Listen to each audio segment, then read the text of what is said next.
పట్టించుకోలేదు. యాక్సిడెంట్ అయ్యి దొంగలు కొట్టేసి పడేస్తే ఎవడు పట్టించుకోలేదు. చాలామంది మేధావులు వెళ్ళారు, భక్తులు వెళ్ళారు ఆ దారి గుండా. సమాజంలో పేరెన్నిక కన్నా గొప్ప గొప్ప వాళ్ళు వెళ్ళారు ఆ దారి గుండా. ఎవ్వడు కనీసం మంచినీళ్ళు పోయిలా, ఎవ్వడు కనీసం పైకి లేవదీసి పక్కన కూర్చోబెట్టలా, ఎవ్వడు కనీసం అయ్యో పాపం అని జాలిపడలా. అందరూ వదిలేసిపోయారు. ఎవడ దారి నాడు పోయాడు, మనకెందుకులే అని. కానీ ఒకే ఒక అంటరాని వాడుగా పిలువబడిన వాడు, ఆ రోజుల్లో సమరయుడు అంటే అంటరానుడు అని పిలిచారు ఆ రోజు దౌర్భాగ్యులు అందరూ కూడా.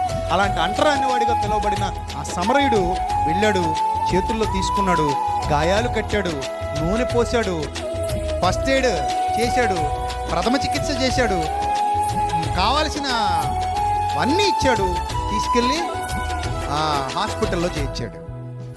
పుట్టకొల్లం అని ఇంట్లో చేర్చాడు, హాస్పిటల్లో జాయిన్ చేశాడు. ఇంకా ఇతనికి ఏమైనా ఖర్చు అయితే నేను పెట్టుకుంటానని వాగ్దానం చేశాడు. నిజమైన దేవాలయం ఆ మంచి సమరయుడి శరీరం అని నేను అంటాను. నిజమైన దేవాలయం అది, నిజమైన మందిరం అది. అలా మనం మారాలి. నిన్ను వల్లే నీ పొరుగు వాడిని ప్రేమించు. You are the temple. నిజమైన దేవాలయం నువ్వే.